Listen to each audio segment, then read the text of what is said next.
In 2019, a team of archaeologists working near the ancient ruins of Uruk made a discovery that would never appear in any official report. 3 clay tablets, sealed in a chamber 20 feet below the desert floor, contained calculations that should not exist. Mathematical formulas describing the orbital mechanics of celestial bodies, precise measurements of planetary distances, and most disturbing of all, detailed coordinates for a planet beyond Neptune that would not be officially discovered until 1930. Within 48 hours, the excavation site was closed. The tablets were removed by officials who refused to identify themselves. The lead archaeologist was offered a substantial grant to study pottery instead, and the 3 tablets vanished into a vault beneath Baghdad, joining thousands of other fragments that ask questions our civilization is not ready to answer. But here is what they could not erase. Photographs existed, translations were made, and what those tablets revealed matched perfectly with documents that have been sitting in plain sight for over a century. Documents that describe a time when beings ruled this planet for 241,000 years. Beings who possessed knowledge that we are only now beginning to rediscover. Beings who left behind a record so precise, so mathematically impossible, that the only way to dismiss it is to pretend it does not exist. What you are about to hear has been called mythology, dismissed as legend, buried beneath academic rhetoric, but the evidence refuses to stay silent. And tonight, in the quiet hours when the world sleeps, we are going to examine what they hoped you would never piece together. I am Mr. H, and if you are ready to question everything, stay with me, because the oldest story ever told was not the beginning. It was only the last echo of something far older. The Sumerian Kings List is not a myth. It is a physical object. You can see it. You can touch it. It exists in multiple copies, carved into clay thousands of years ago, and scattered across museums from Oxford to Istanbul. The most famous version, the Weld-Blundell prism, stands just 8 inches tall, a small, unassuming piece of baked clay covered in wedge-shaped marks. But what those marks say has been causing arguments among scholars for over a century, because the list does not begin with kings who ruled for decades. It does not start with lifespans that make sense. Instead, it opens with a statement so direct, so matter-of-fact, that it feels like reading a government document from another reality. After the kingship descended from heaven, kingship was in Eridu, not metaphorically, not symbolically. The text says, descended, as if kingship itself was a technology, a system, handed down from somewhere above. And then come the numbers. The first king, Alulim, ruled for 28,800 years. The second king, Alalga, ruled for 36,000 years. The third, Enmeduranki, another 28,800 years. By the time you reach the 8th king, Ubara-Tutu, the combined reigns of these rulers total 241,200 years. Not approximate, not symbolic, exact figures, rounded to the nearest 3,600 years, a unit the Sumerians called a sar. Now, the standard response from historians goes something like this. These numbers are clearly symbolic. Ancient people did not understand time the way we do. They exaggerated. They used large numbers to convey importance, not literal duration. It is mythology dressed up as history. But here is the problem with that explanation. It ignores how the Sumerians actually wrote. These people were obsessed with precision. They invented the first written language specifically to keep records, contracts, grain inventories, tax collections, trade agreements, thousands upon thousands of tablets listing exact quantities, exact dates, exact measurements. They divided the circle into 360 degrees. They created a mathematical system based on 60 that we still use for measuring time and angles today. They were not a civilization prone to wild exaggeration in official documents. And the King's List is an official document. It is not a poem. It is not a religious hymn. It is formatted like an administrative record, listing rulers in chronological order, city by city, reign by reign. Later entries on the same list include kings we know existed. Gilgamesh appears on this list. So does Ur-Nammu. Kings whose reigns have been verified through archaeology, through other independent sources, through cross-referencing with Egyptian and Babylonian records. So, if the second half of the list is historically accurate, if later kings are real, and their reign lengths are believable, on what logical basis do we decide the first half is fantasy? Where is the line? At what point do we declare, here is where mythology ends and history begins? The list itself does not draw that line. It treats every king the same way, same format, same style, same systematic record keeping. The only thing that changes is the numbers. And that change happens precisely at one moment, after the flood swept over. That phrase appears in the middle of the king's list like a hard reset. Before the flood, kings rule for tens of thousands of years. After the flood, reign lengths drop to hundreds of years, then eventually to normal human lifespans. The text acknowledges a catastrophic break in continuity, a moment when everything changed. And here is where it gets strange. That moment, that flood, appears in the geological record. Between 12,800 and 11,600 years ago, something catastrophic happened to this planet. Sea levels rose 400 feet. Entire coastlines vanished. The climate shifted violently. Dozens of large mammal species went extinct. Human population genetics show a massive bottleneck, a crash that reduced our numbers to perhaps 10,000 individuals worldwide. Geologists call this the Younger Dryas Impact Event. Evidence suggests fragments of a comet struck the North American ice sheet, triggering floods, fires, and a global environmental collapse. The Sumerians said a flood reset civilization. Geology says a flood reset civilization. The timeline matches. The global scale matches. Even the detail about life returning afterward matches. So why is one considered science and the other considered myth? But let us return to the numbers themselves, because there is something even stranger hidden in their structure. Those impossibly long reigns are not random. They follow a pattern. 28,800 is exactly 8 SARs. 36,000 is exactly 10 SARs. 21,000 is exactly 6 SARs. Every pre-flood king rules for a duration that is a perfect multiple of 3,600. In Sumerian mathematics, 3,600 was not just a number. It was the base unit of their entire cosmic counting system. It represented a complete cycle. And if you start doing the math, 3,600 years is suspiciously close to 100 th of the precession of the equinoxes, a 25,920-year cycle that causes the position of stars to slowly shift over millennia. The Sumerians knew about precession. They mapped it. They built it into their calendar systems. So these reign lengths might not be describing individual lifespans at all. They could be describing astronomical cycles, epochs, entire ages of civilization compressed into the reign of a single king. That would explain the numbers. It would make them symbolic after all, just in a much more sophisticated way than we give them credit for. Except that explanation also falls apart, because other ancient cultures, completely independent of Sumer, record the same thing. The Egyptian priest Manetho, writing in the 3rd century before the Common Era, described a period when gods ruled Egypt for thousands of years before the reign of human pharaohs. Hindu texts like the Puranas describe yugas, vast ages when divine beings governed the world, some living for tens of thousands of years. Even the Bible, in Genesis, lists pre-flood patriarchs like Methuselah who lived for 969 years. After the flood, human lifespans in the biblical account drop dramatically, just like in the Sumerian kings list. These are separate cultures, separate continents, separate languages, and yet they all remember the same thing. A time before a great catastrophe when rulers lived impossibly long lives, when something different governed the earth. You can dismiss one culture's myths, but when the same story appears in Mesopotamia, Egypt, India, and the Middle East, all describing the same pattern, the same flood, the same sudden shift from long to short lifespans, dismissal becomes harder. Coincidence becomes less convincing. So we are left with a choice. Either these numbers are symbolic, in which case we have to explain why multiple civilizations independently chose the same symbolism, the same structure, the same narrative arc, or these numbers are attempting to record something real, something that actually happened, but in a way we do not yet understand. Maybe the kings were not individuals but dynasties. Maybe years were measured differently. Maybe these beings experienced time in a way human biology does not allow. Or maybe, just maybe, the Sumerians were recording exactly what they said they were recording. That kingship descended from heaven. That non-human rulers governed this planet for 250,000 years. And that everything we call civilization is simply what remained after they left. The tablets do not apologize for these numbers. They do not offer explanations or justifications.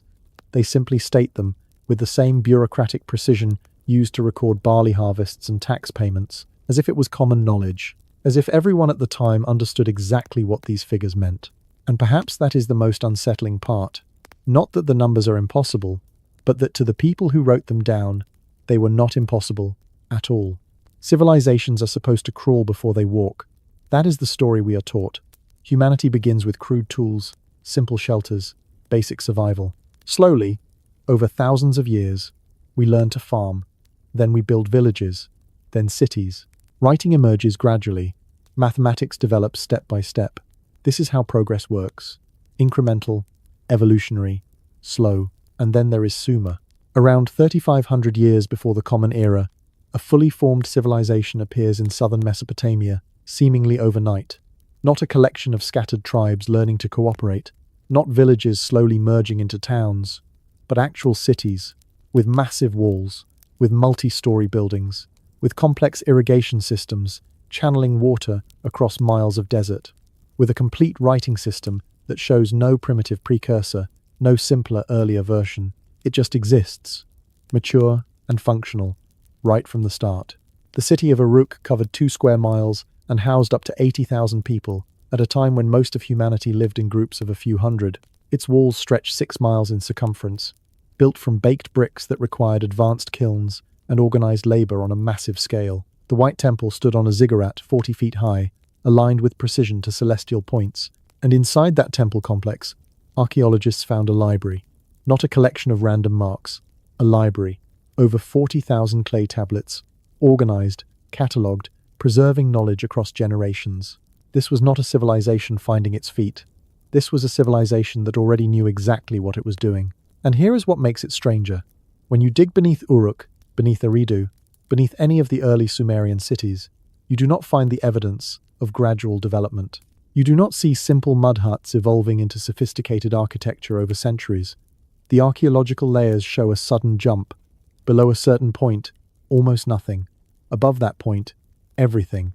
It is as if someone flipped a switch. Mainstream archaeology explains this with waves of migration. The theory goes that Sumerians were not native to Mesopotamia. They came from somewhere else, bringing their culture with them, already developed, but that just moves the question. Where did they come from? Where is the evidence of their earlier, more primitive settlements? Where did they learn astronomy, mathematics, metallurgy, law, literature, and architecture before arriving in Sumer? No one has found that place. No trail of breadcrumbs leading back to a more primitive version of their culture exists. The Sumerians themselves had an answer. They said their knowledge was given to them. In their own records, they describe beings called the Apkallu, 7 sages who emerged from the sea before the flood and taught humanity everything: how to build cities, how to write, how to measure the stars, how to create laws. These were not gods in the distant sense. They were teachers, physical beings who walked among humans and transferred knowledge directly. One text describes the first Apkallu, a being named Oannes, who appeared on the shore wearing a fish-like garment and spoke with a human voice. During the day, he taught people skills and sciences. At night, he returned to the ocean. This happened repeatedly until humanity had learned what it needed to survive. Then the Apkallu left, and then came the flood. That story sounds like mythology until you realize it describes a pattern we see repeatedly in ancient cultures. A time before disaster when advanced knowledge existed, a catastrophic event that destroyed most of it, and survivors struggling to preserve what they could remember. The Sumerians did not claim to have invented their civilization. They claimed to have restored it. Across dozens of tablets, the same phrase appears again and again. This is the restoration of what was before, not the creation, the restoration. In one inscription, a king dedicating a temple writes that he is rebuilding on foundations laid in ancient times, in the days before the flood, when the gods still walked the earth. He is not boasting about innovation. He is claiming continuity with something older, and physical evidence supports that claim. In 1994, a German archaeologist named Klaus Schmidt began excavating a site in southeastern Turkey called Göbekli Tepe. What he found redefined everything we thought we knew about early civilization. Massive stone pillars, some weighing 20 tons, arranged in circular formations, intricately carved with images of animals, symbols, and abstract patterns requiring tremendous skill. And the dating was impossible. Radiocarbon analysis placed construction at 9,600 years before the Common Era. Some layers tested even older, 11,600 years before the Common Era. That is 6,000 years before Sumer, 7,000 years before the pyramids. This site was built before agriculture, before pottery, before metalworking, before any of the technologies we associate with civilization. And yet the level of organization required to quarry, transport, carve, and erect those megaliths suggests a society far more advanced than hunter-gatherers with stone tools. Göbekli Tepe was not a settlement. No one lived there. It was a ceremonial center, a temple complex, which means the people who built it had enough surplus resources, enough social structure, enough shared belief systems to invest enormous labor into something that served no immediate survival purpose. That implies civilization, but it exists thousands of years before civilization is supposed to begin. And then, around 80,000 years before the Common Era, construction at Göbekli Tepe suddenly stops. The entire site is deliberately buried, filled in with rubble and dirt, preserved but hidden, as if someone wanted to protect it from something coming. What were they hiding from? The timeline matches the Younger Dryas event, the global catastrophe, the flood, and when that catastrophe ended, when the climate stabilized and humanity began rebuilding, the Sumerians appeared in Mesopotamia with knowledge that seemed to come from nowhere. Unless it did not come from nowhere, unless it came from before. There is another detail that does not fit the standard story: Sumerian metallurgy. When archaeologists examined metal objects from early Sumerian sites, they found bronze alloys that should not exist yet. Bronze is an alloy of copper and tin, and controlling the ratios requires understanding of heat, chemistry, and material properties that supposedly took centuries to develop. But Sumerians were producing high-quality bronze almost immediately, not experimenting, not going through trial and error, producing it as if they already knew the formula. The same applies to their agriculture. Irrigation systems in Sumer were not simple ditches. They were engineered networks with canals, reservoirs, and flow controls that required sophisticated understanding of hydrology and mathematics. These systems appeared fully functional, with no evidence of earlier, cruder attempts. And their astronomy. The Sumerians mapped the night sky with precision that would not be matched again until the invention of the telescope. They knew that Earth was round. They understood the concept of the horizon. They tracked planetary movements and predicted celestial events. How? Why would an early agricultural society invest so much effort into studying the stars unless they inherited that focus from people who needed it for reasons we do not understand? But perhaps the most compelling evidence is underwater. Since the end of the last ice age, sea levels have risen approximately 400 feet. That means any coastal civilization existing before 12,000 years ago is now submerged. And in recent decades, divers and sonar imaging have found structures beneath the ocean that should not be there. Stone formations off the coast of Japan, India, and the Mediterranean that appear too geometrically precise to be natural. Alignments suggesting intentional construction. Roads, walls, foundations. In 2002, marine archaeologists discovered a site off the coast of Gujarat, India, submerged 120 feet below the surface. Sonar revealed a grid pattern covering 5 miles. Samples of wood and pottery, retrieved from the site, tested to 7,500 years before the Common Era, making it older than Sumerian cities. But the depth at which it rests corresponds to a time when sea levels were much lower, which means it was built on dry land, before the flood. No one is sure what these structures are. Calling them natural is convenient but increasingly unconvincing. Calling them artificial raises questions no one wants to answer. Because if cities existed before the flood, if advanced societies built on coastlines now lost beneath the waves, then everything we know about the origin of civilization is incomplete. The Sumerians spoke of 5 cities existing before the deluge: Eridu, Bad Tibira, Larak, Sippar, Shuruppak. 4 have been found and excavated. Larak has not. It exists in the texts. It is referenced alongside the others. But no physical trace has ever been located, which raises an uncomfortable possibility. What if Larak still exists?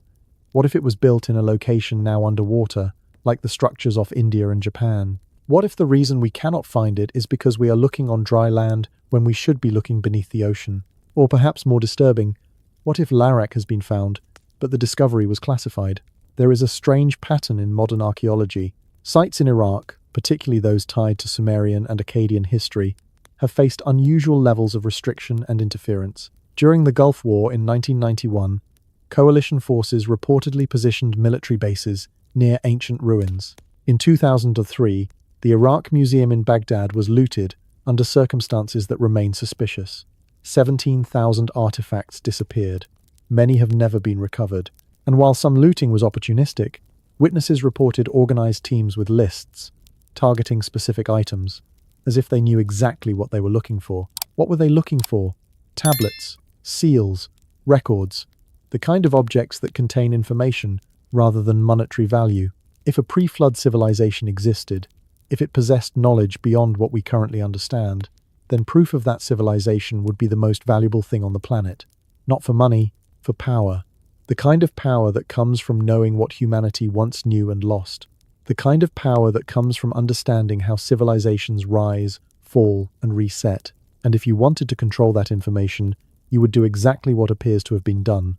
Restrict access to sites, confiscate artifacts, dismiss researchers who ask uncomfortable questions, bury the evidence not with dirt, but with silence. The Sumerians did not invent civilization. They remembered it. They preserved fragments of something older, something that existed before the world was broken and remade. And every piece of clay they left behind is not a beginning, it is a continuation. An attempt to hold on to knowledge that was already slipping away, already being forgotten, already sinking beneath the rising waters of a new age that had no memory of what came before. In 1976, a man named Zecharia Sitchin published a book that academic institutions have been trying to discredit ever since. The 12th Planet was not a work of fantasy. It was a translation project. Sitchin, who had studied ancient Hebrew and Sumerian cuneiform for decades, claimed that mainstream scholars were mistranslating key Sumerian texts, not by accident, by choice, because the literal translations revealed something they were not willing to accept, that the gods of ancient Sumer were not metaphors, they were physical beings, visitors from another world who came to Earth, genetically engineered humanity, and ruled as kings for thousands of years before leaving. Sitchin called them the Anunnaki, those who from heaven to earth came. The academic response was immediate and brutal. Sitchin was labeled a pseudoscientist, a charlatan, someone twisting ancient languages to fit a preconceived theory. His translations were dismissed. His methods were attacked. Universities refused to engage with his work seriously.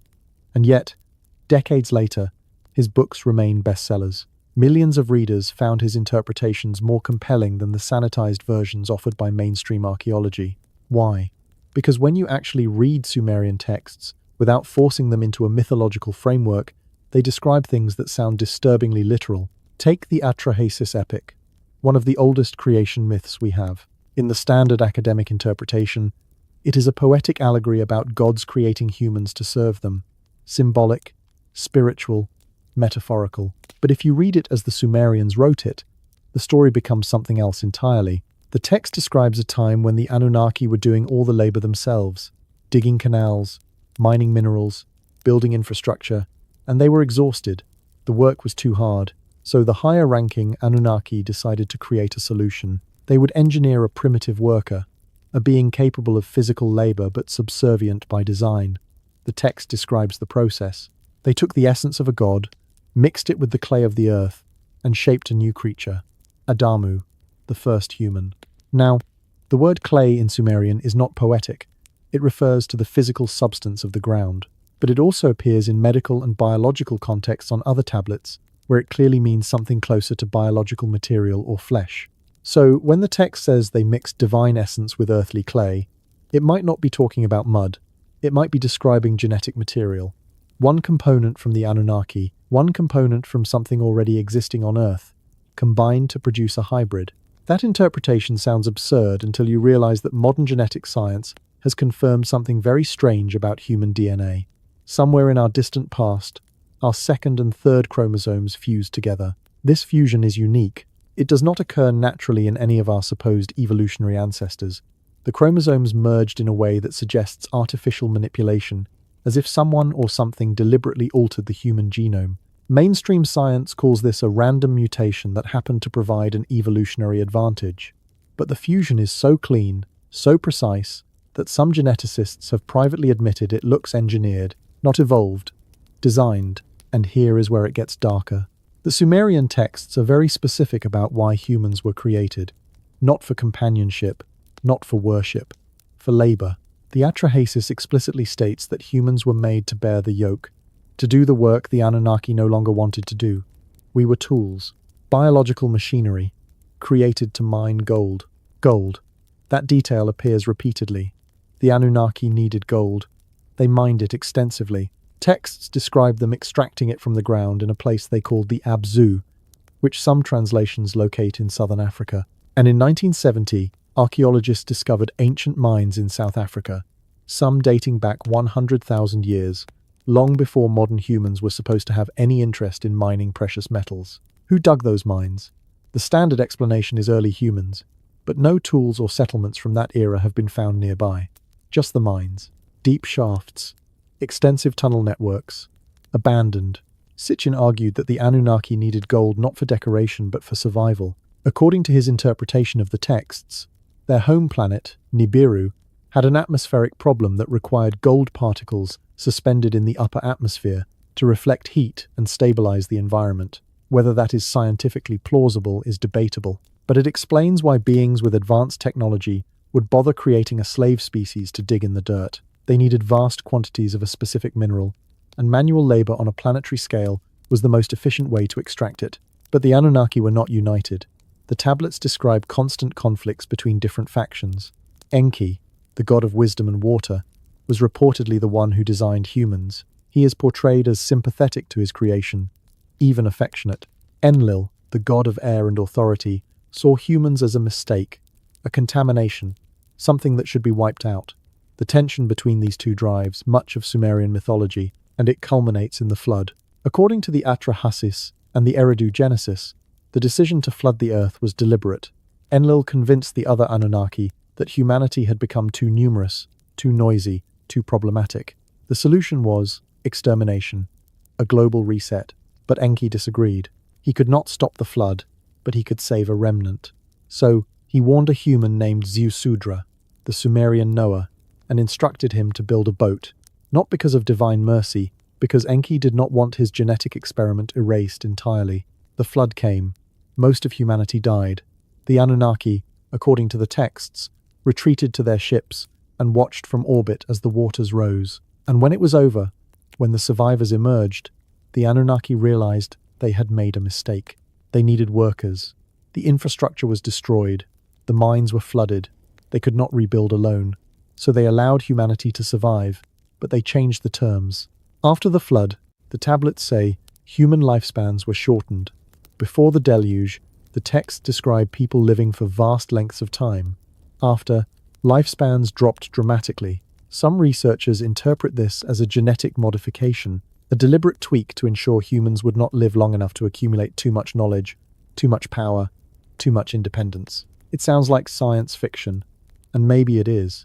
But then you look at other ancient cultures and find the same story. The Bible describes the Nephilim, giants born from the union of the sons of God and the daughters of men. These beings are described as mighty, powerful, and eventually destroyed in a flood sent to cleanse the earth. The Hindu Vedas describe the Asuras, godlike beings who interbred with humans and were eventually defeated in a great war. Greek mythology speaks of the Titans, immensely powerful entities who ruled before the Olympian gods and were overthrown in a cataclysm.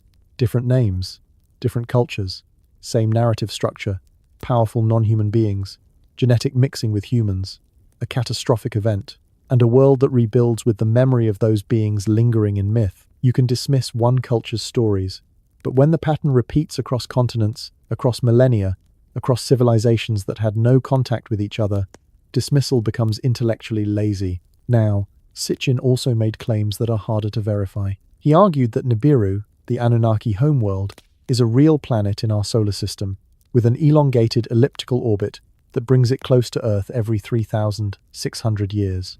Astronomers have found no evidence of such a planet, but they have found evidence of something: unexplained gravitational perturbations in the outer solar system, orbital anomalies among distant objects that suggest a large, unseen mass influencing their paths. In 2016, astronomers at Caltech published research proposing the existence of Planet 9, a massive world 10 times the size of Earth, orbiting far beyond Neptune. They have not found it yet, but the math says it should be there. The orbital period they calculated? Somewhere between 10,000 and 20,000 years. Not exactly 3,600, but close enough to make you wonder. And then there is the question of human blood types. Most people are OH positive, meaning they carry a specific protein on their red blood cells inherited from rhesus monkeys, our supposed evolutionary ancestors. But 15% of humans are Rh negative. They do not carry that protein. They did not inherit it. And when an Rh-negative mother carries an Rh-positive baby, her body treats the fetus as a foreign invader and attacks it. This is called hemolytic disease, and it only occurs in humans. No other primate species has this problem. Evolution does not produce traits that kill offspring. Natural selection would have eliminated Rh-negative blood millennia ago. And yet it persists, concentrated most heavily in the Basque region of Spain and scattered populations in the Middle East. The same regions where ancient texts describe gods interbreeding with humans. Some researchers have suggested that Rh-negative blood is a remnant of genetic manipulation, a marker left behind by the Anunnaki in certain human lineages. It sounds outrageous until you realize that we have no other explanation for why this trait exists, or why it causes such severe biological incompatibility. The Anunnaki are not mentioned in mainstream history textbooks. They are relegated to the fringes, the domain of conspiracy theorists and ancient astronaut enthusiasts. But the Sumerians did not treat them as fringe. They built temples to them, recorded their genealogies, described their politics, their rivalries, their cities in the sky. These were not vague mythological figures. They had names, roles, family structures, and very specific interactions with humanity. Anu was the supreme authority. Enlil governed earth. Enki managed water and wisdom. Inanna controlled love and war. Ningishzida was associated with medicine and serpents. Each had a designated number in the Sumerian hierarchy, a cosmic rank, and humans were expected to serve them, worship them, obey them, not as distant deities, as lords, masters, rulers who were physically present. If you strip away the religious framing and read the texts as historical records, they describe a colonization. Advanced beings arrive on a primitive planet. They exploit its resources. They modify the native species to serve as labor. They establish a governance structure. They interbreed with the locals. They fight among themselves. And eventually, after a catastrophic event disrupts their operations, they leave, not entirely, but enough that humanity is left to fend for itself, carrying fragmented memories of a time when gods walked among us. And perhaps that is the most unsettling possibility. Not that the Anunnaki are fiction, but that they are history. And if they were real, if they left, the question is not whether they existed, the question is whether they are coming back. Before there were empires, before there were armies, before there were even the words to describe power, there was Eridu, the first city, not the oldest settlement, not the first place humans gathered, but the first true city. A place built with intention, with geometry, with an understanding of forces most early humans could not even name. And ruling that city, according to every version of the Sumerian kings list, was a figure named Alulim. The texts do not call him the first man. They call him the first king. That distinction matters, because kingship, the Sumerians insisted, did not evolve from tribal leadership or warrior dominance. It descended from heaven. It was bestowed, chosen. Alulim did not fight his way to power. He was appointed. By whom? The tablets do not say directly. Only that authority came from above and settled on him.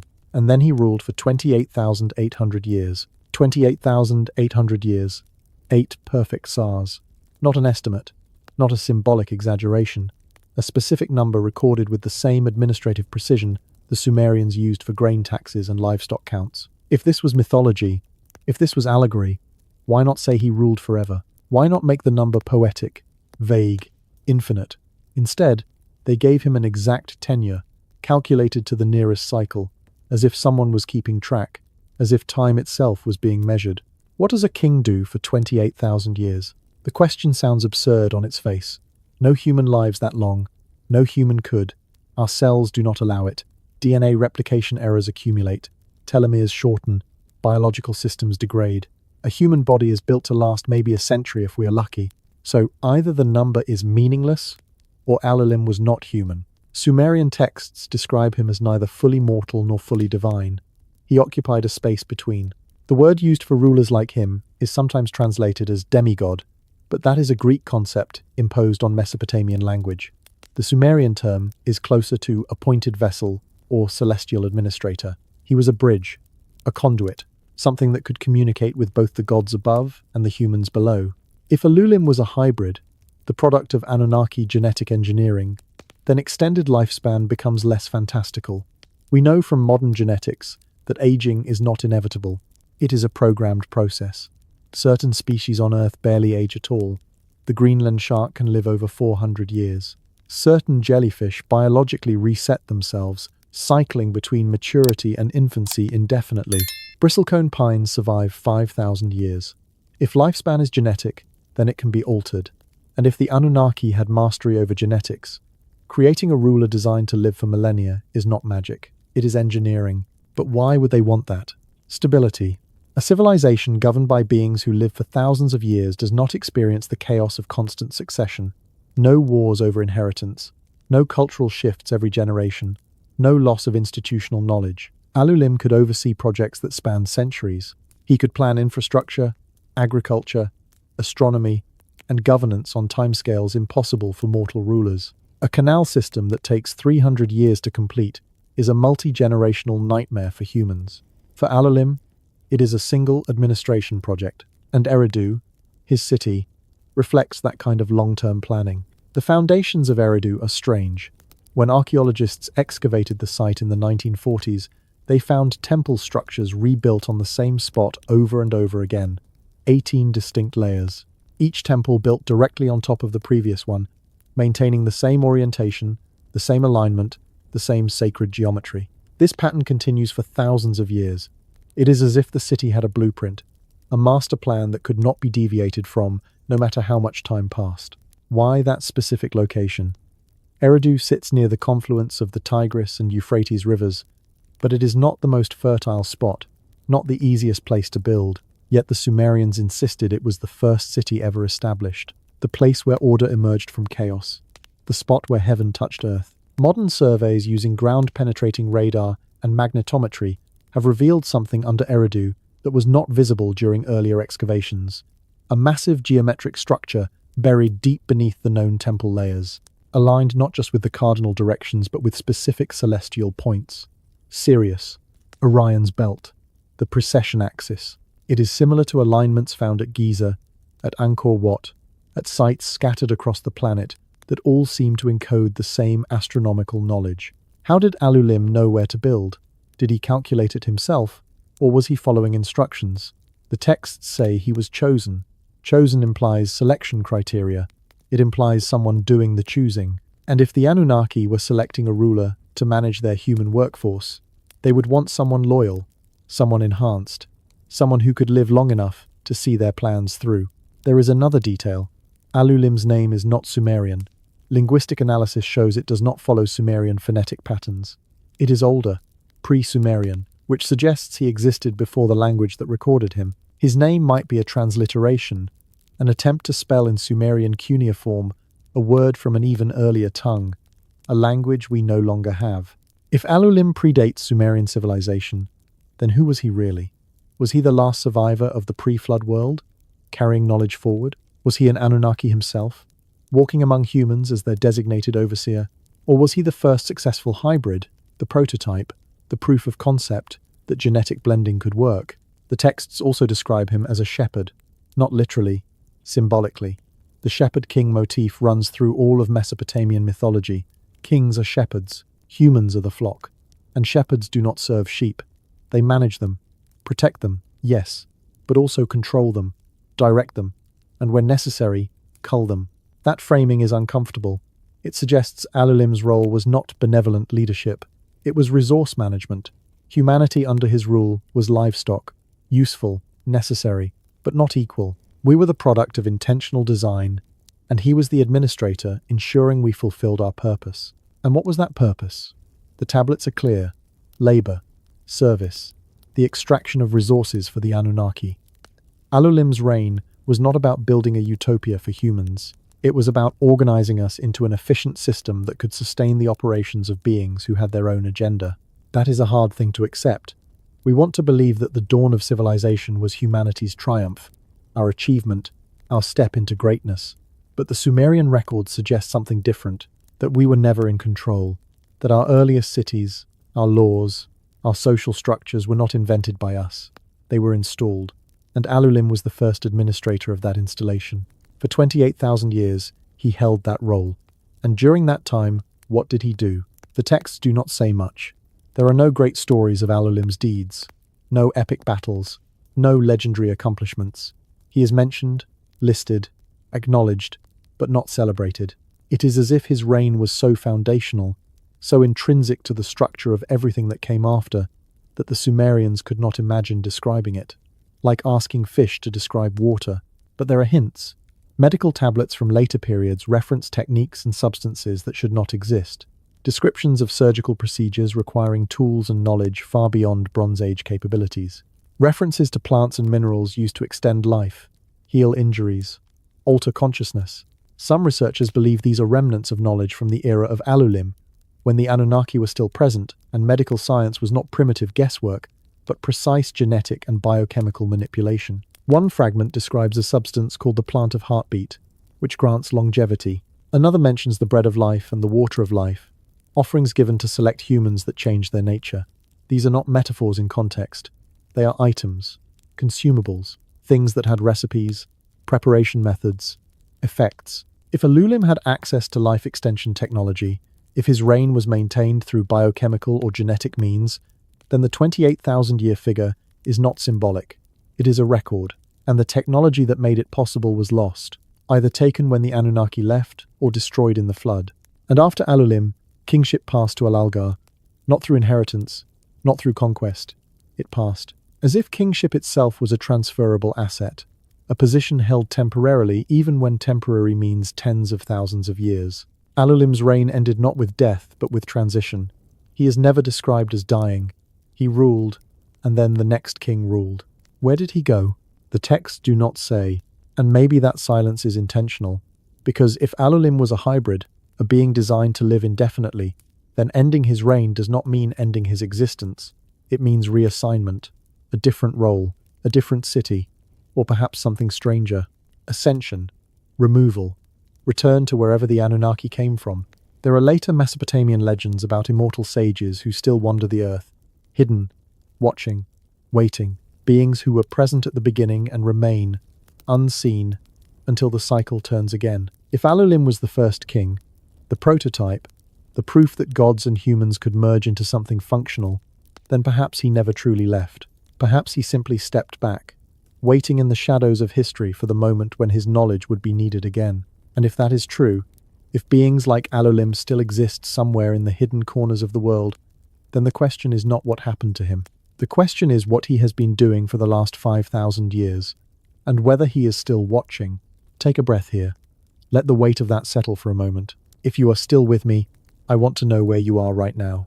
What part of the world are you listening from? What time is it where you are? Drop a comment and tell me. I like to imagine this story reaching across time zones, across continents, connecting people in the quiet hours when the world finally stops pretending it has all the answers. And if this is pulling you deeper, if you are feeling that strange pull of forbidden knowledge, go ahead and leave a like. It helps others find their way here too. Now, let us continue into even stranger territory. The Sumerians named 5 cities that existed before the flood. Eridu, where kingship began. Bad Tibira, city of metallurgy and craftsmanship. Sippar, the shining city of the sun god. Shurupak, where the flood survivor was warned. And Larak. 4 of those cities have been found, excavated, mapped, their ruins studied, their artifacts catalogued, their histories at least partially reconstructed. But Larak does not exist. Not on any map, not in any archaeological survey, not buried under sand, waiting to be uncovered. It is simply gone, erased so completely that some scholars have suggested it was never real at all, just a name invented to round out a list, a mythical placeholder. Except the Sumerians did not work that way. They were obsessive record keepers. Every city mentioned in their administrative tablets corresponds to a real location. Trade routes, tax records, marriage contracts, all reference actual places that can be verified through archaeology. The Sumerians did not pad their king lists with fictional cities. So, why is Larak missing? And why does it keep appearing in the texts as if it mattered? Larak is not mentioned casually. It is listed among the most sacred pre-flood cities, the foundational sites where divine order was established. The king who ruled there, Enmeduranki, is recorded with the same systematic precision as every other antediluvian ruler. His reign lasted 28,800 years, 8 Sars, a complete cycle. He is not a footnote, he is part of the sequence, and yet we have no idea where he governed. Ancient references place Larak somewhere in the northern region of Sumer, possibly near the Tigris River. Some texts associate it with the god Ninurta, a deity connected to agriculture, law, war, and, strangely, something the translations call divine tools or sacred implements. Ninurta is described in myths as a god who controls the flow of natural forces, rivers, storms, fertility. He is a regulator, a manager of systems, and his city, Larak, is described not as a center of population, but as a center of function, a place of healing, a place of judgment, a place where balance was maintained. That phrasing is unusual. Most ancient cities are described by their economic role: trade hub, agricultural center, religious capital. But Larak is described in terms of energy and equilibrium, as if its purpose was not commercial but operational, and that has led some researchers to a controversial hypothesis. What if Larak was not a city in the conventional sense? What if it was a facility? There is a theory, dismissed by mainstream academia, but supported by an uncomfortable amount of circumstantial evidence, that the pre-flood world operated on a global energy grid, a network of sites positioned at specific geographic and geometric points, functioning together to regulate planetary forces, electromagnetic fields, seismic activity, weather patterns, consciousness itself. Proponents of this theory point to the fact that ancient megalithic sites, Giza, Stonehenge, Machu Picchu, Easter Island, Angkor Wat, all align with one another along precise geometric lines, ley lines, some call them. These are not random. The odds of accidental alignment across continents are astronomically low, and many of these sites share architectural features despite being built by cultures that supposedly had no contact. Massive stone blocks, precise astronomical alignments, acoustic properties that amplify certain frequencies. If such a grid existed, Larak could have been one of its nodes, a central hub, not a place where people lived, but a place where systems were controlled. And if that is true, if Larak was infrastructure rather than settlement, then its disappearance makes more sense. Infrastructure can be destroyed more completely than cities. Cities leave trash, pottery, graves, layers of human activity that persist for millennia. But a facility, especially one built with materials we do not recognize or understand, could be obliterated and leave almost nothing behind. But there is another possibility, one that is harder to dismiss. What if Larak was not destroyed? What if it was hidden? In 2003, when coalition forces invaded Iraq, something strange happened in the archaeological community. Certain sites were placed under immediate military control, not sites of strategic value, not weapons depots or government buildings, ancient ruins, Mesopotamian temple complexes, areas that had been dormant for decades suddenly swarmed with personnel who were not archaeologists. The official explanation was protection, preventing looting, securing cultural heritage, and yes, looting did occur. The Baghdad Museum was ransacked. Thousands of artifacts disappeared. But witnesses reported something unusual. The looting was not chaotic. It was organized. Teams with lists, people who knew exactly what they were looking for, tablets, cylinder seals, objects with inscriptions. And in the months following the invasion, several archaeological sites in southern Iraq were quietly cordoned off. Satellite images from that period show heavy equipment, excavation activity, structures being erected that do not match the profile of typical digs. Then the images go dark. Cloud cover, technical malfunctions, gaps in coverage that last weeks. When independent researchers tried to investigate, they were denied access, not by Iraqi authorities, by coalition military command. The areas were classified as hazardous, unexploded ordnance, contaminated soil, justifications that do not hold up under scrutiny because other nearby sites remained accessible. So what were they digging for? There are rumors, unverified but persistent, that ground-penetrating radar detected a massive anomaly in a region northwest of Uruk, a geometric structure buried deep, far deeper than any known Sumerian construction. The returns suggested metal, not bronze or copper, but something with a different electromagnetic signature, something that should not be there. If that structure was Larak, if it survived the flood by being buried rather than destroyed, then it would explain why it has never been found through conventional archaeology. It is not missing. It is underground.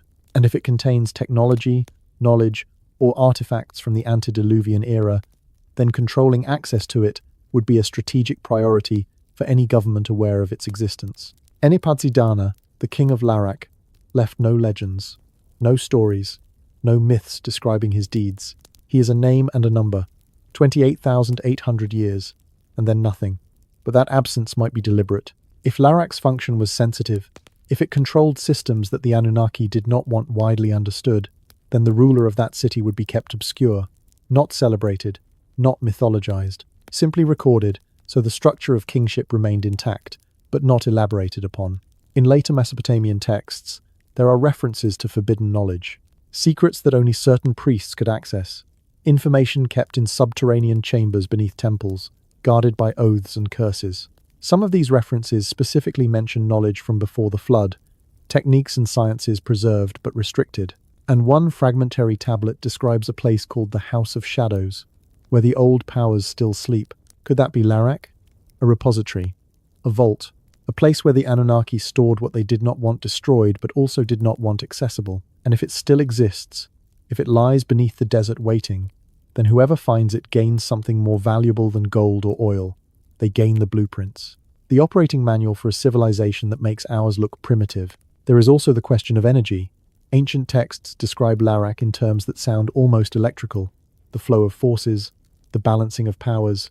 Ninurta, the god associated with Larak, wields weapons described as emitting light and sound, causing the ground to shake, striking from a distance. These descriptions do not match swords or spears, they match something that generates energy. And if the pre-flood civilization had access to energy technology beyond combustion, beyond what we currently understand, then Larak might have been a power station, not symbolic power, literal power, a facility generating or distributing energy across the grid of antediluvian cities. The flood would have destroyed most of that network, submerged coastal nodes, shattered surface installations, but anything built deep enough, insulated enough, hardened enough, might have survived. Damaged, perhaps, dormant, but intact. Modern militaries are obsessed with energy. New propulsion systems, directed energy weapons, zero-point field theories, reverse engineering anomalous artifacts. If rumors are true, if black-budget projects have been studying objects that do not fit our technological timeline, then finding an intact pre-flood facility would be the ultimate prize. And it would never be announced. It would be classified at levels above top secret, studied by people whose names never appear in public records, stripped of anything useful, and then quietly buried again, this time under concrete and disinformation. Larak is missing because someone does not want it found, or perhaps, more disturbing, because someone already found it and has no intention of sharing what was inside.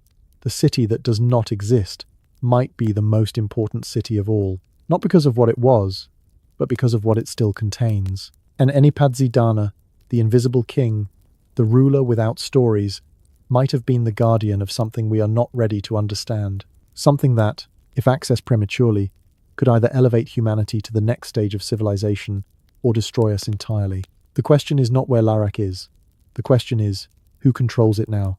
After Enmeduranki came a king whose story does not end with death. His name was Enmeduranki, and he ruled the city of Sippar for 21,000 years. That alone places him in the category of the impossible. But it is not his lifespan that makes him significant. It is what happened at the end of his reign. According to the Sumerian records, Enmeduranki did not die. He was taken. The exact phrasing varies across different tablet fragments, but the meaning is consistent. He ascended. He was brought up. He went to dwell with the gods, and did not return.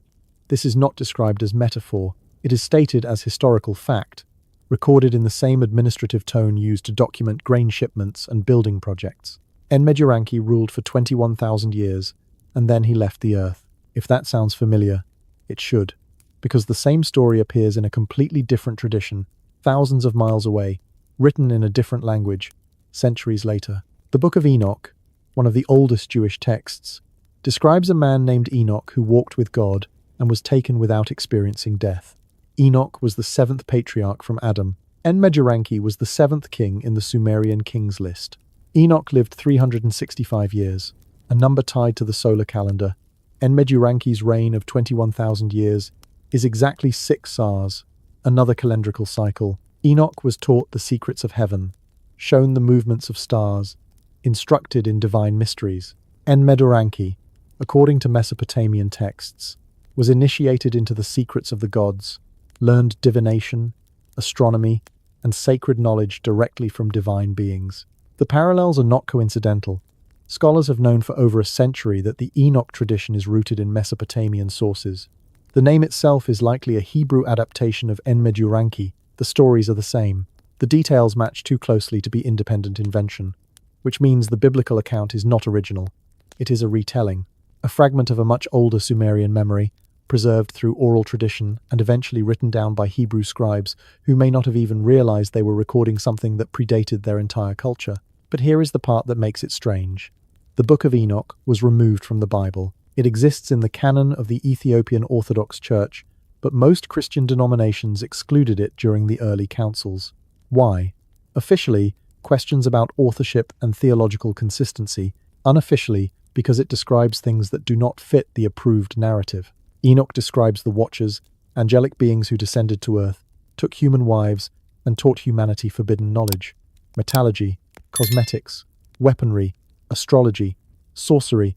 The offspring of these unions were giants, the Nephilim, beings of immense power and violence, and God, according to the text, decided to wipe them out. The flood was not punishment for human sin, it was an extermination of a hybrid population that had become uncontrollable. That is the same story the Sumerians told. The Anunnaki, interbreeding with humans, creating beings that exceeded their design parameters. A decision by higher powers to reset the experiment through global catastrophe. The names are different, the framing is different, but the structure is identical. And Enoch, like Enmeduranki, was removed before the flood, taken up, preserved, as if someone decided he was worth saving. The question is why? What made Enmeduranki special? Why was he selected for Ascension when other kings, rulers of equal or greater tenure, were not? The Mesopotamian texts provide a clue. Enmeduranki was not just a king, he was a priest. Specifically, he was the high priest of Sippar, the city of Shamash, the sun god. And Sippar was not an ordinary city. It was a center of astronomical observation. Tablets recovered from Sippar contain some of the most advanced celestial calculations in the ancient world. Venus cycles, lunar eclipses, planetary conjunctions, data spanning centuries, recorded with precision that required continuous observation and mathematical modeling. Enmeduranki was trained in this knowledge. According to the texts, the gods themselves taught him. He was brought into the assembly of the Anunnaki and shown the tablets of heaven. He was given the ability to read omens, to interpret the movements of celestial bodies, to understand the divine order encoded in the stars. And then he was instructed to pass this knowledge to his son, to create a lineage of initiates who would preserve the wisdom across generations. This is not mythology. This is the description of a knowledge transfer system, a method of ensuring that critical information survives even if the teachers leave. Enmeduranki was being prepared, not for rule, for preservation. He was a living archive. And if the flood was coming, if the Anunnaki knew a catastrophic reset was imminent, then saving someone who carried that knowledge makes strategic sense. You do not preserve buildings or cities in a flood, you preserve information. And the best way to preserve information is to encode it in a person, someone who can reproduce it, teach it, carry it forward into whatever comes next. But the texts say he was taken, not that he fled, not that he survived. Taken, removed physically from the earth. How? The Book of Enoch describes it in strange detail. Enoch is brought to the heavens in a whirlwind of fire. He sees the throne of God, the courses of the stars, the storehouses of thunder and lightning. He is shown the prison where the Watchers are bound. He is given visions of the future, the flood, the judgment, the end of ages. And then he is returned, briefly, to deliver warnings before being taken permanently. These are not vague spiritual experiences. Enoch describes structures, machinery, beings of light, with voices like thunder. He describes ascending through layers, passing through gates, moving between realms that sound suspiciously like different altitudes or dimensions. He describes seeing the earth from above, a perspective impossible without flight. In the Sumerian version, Enmeduranki is brought before Shamash and Adad, gods associated with the sun and storms. They show him the sacred tablet, the instrument of the gods. They teach him to observe oil on water, a divination technique, but also possibly a method of detecting surface tension changes, electromagnetic fields, or other physical phenomena. They teach him to read cedar wood patterns, which could be dendrochronology, the science of dating events through tree rings. They give him knowledge that sounds, in context, less like magic and more like applied science. And then he is taken to dwell among them. The implication is clear. Enmeduranki did not die and go to some spiritual afterlife. He was physically relocated, removed from human society, and integrated into the society of the gods. Whether that means taken to another planet, as Sitchin argued, or shifted into another dimensional frequency, or placed in some kind of stasis, the texts insist it was a physical event. His body did not remain. There was no grave, no funeral. He simply was not there anymore. UFO researchers love this story because it matches modern abduction reports. Beings of light, advanced technology described in pre-scientific language, knowledge transfer, missing time, physical removal. The pattern repeats in accounts from people today who claim contact with non-human intelligence. They describe being taken aboard craft, shown information, given messages, and returned. Sometimes they are not returned at all. If the Anunnaki had spacecraft, if they could travel between worlds, then taking Enmeduranki with them when they left is not fantastical, it is logical. He was useful, trained, initiated. Why leave him to die in the flood when you could bring him along? But there is another interpretation, one that is quieter, but perhaps more unsettling. What if ascension was not escape? What if it was transformation? Several ancient traditions describe a process by which humans can be elevated to divine status. Not metaphorically, physically, through initiation, through exposure to certain substances, through ritual practices that alter consciousness and biology. The Egyptian pharaohs underwent this. The process was called becoming Osiris. It involved specific preparations, ingestion of compounds, alignment with astronomical events. The goal was not symbolic union with the divine. It was literal transformation into a being that no longer functioned within normal human limits. If Enmeduranki underwent something similar, if the gods had a process for converting biological humans into something else, something capable of surviving without food, without aging, without the limitations of flesh, then ascension is not abduction, it is graduation.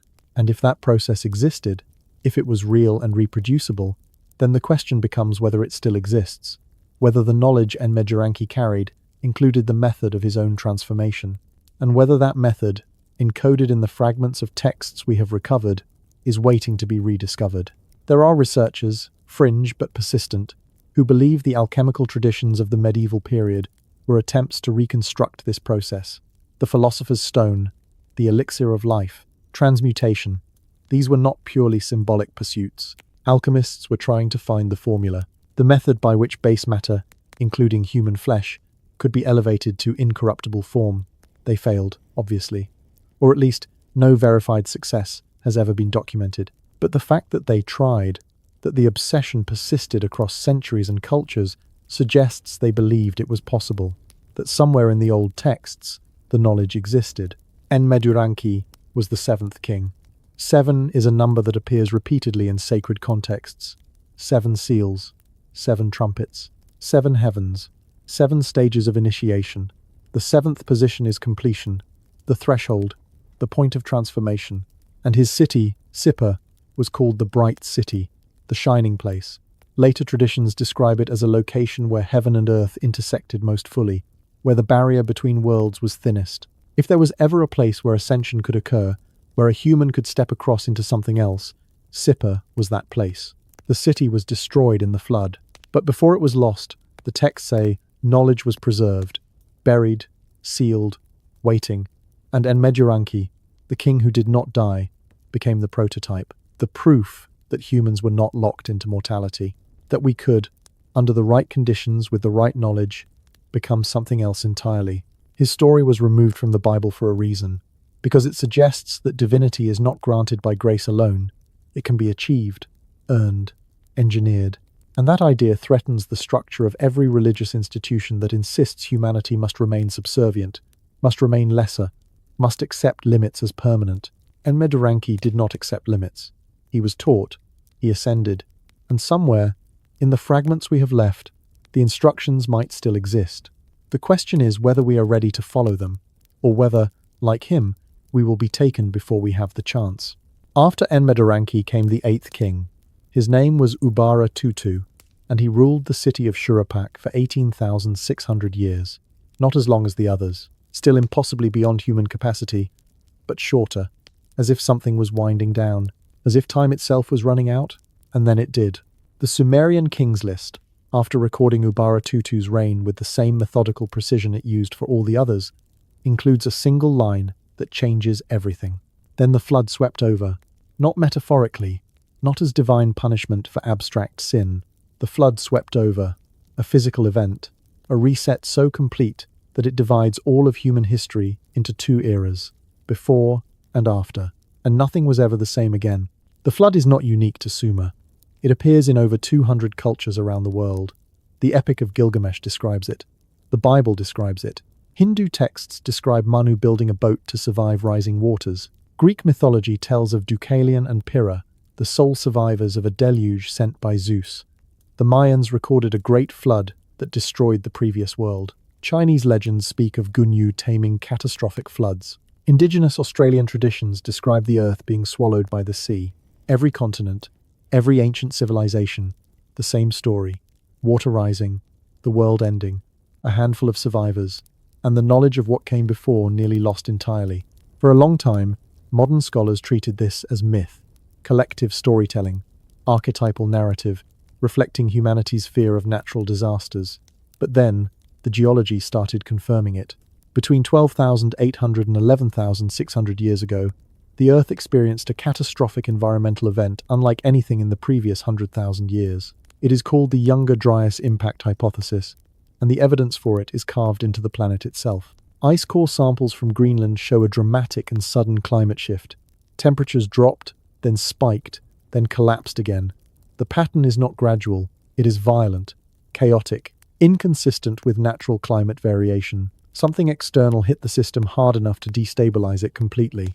Sediment layers from this period contain high concentrations of iridium, platinum, and nanodiamonds, materials associated with extraterrestrial impacts.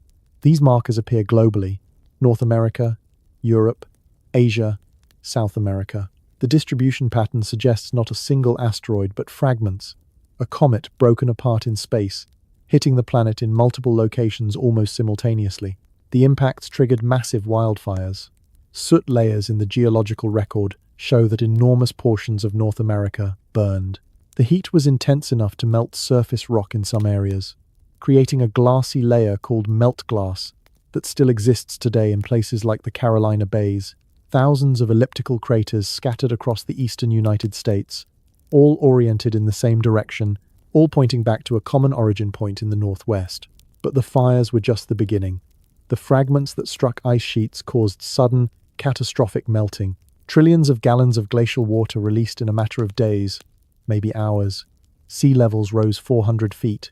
Coastlines that had been inhabited for millennia disappeared under the ocean. Any civilization built near water, and most early civilizations were, was obliterated. The flood was not rain, it was displacement. A tsunami of meltwater surging across continents, erasing everything in its path. And the Sumerians said this happened right after Ubaratutu's reign. The timeline matches perfectly. But here is the part that separates the Sumerian account from every other flood myth. They said it was deliberate. In the Atrahasis epic, the gods do not send the flood because humans are wicked. They send it because humans are too loud, too numerous, too disruptive. The text describes the god Enlil lying awake, unable to rest because of the noise of humanity. He convenes a council. He proposes a solution: wipe them out, start over, reduce the population to manageable levels. Not all the gods agree. Enki, the god who designed humans in the first place, opposes the plan, but he is outvoted. The decision is made. The flood will come. And Enki, unable to stop it, does the only thing he can.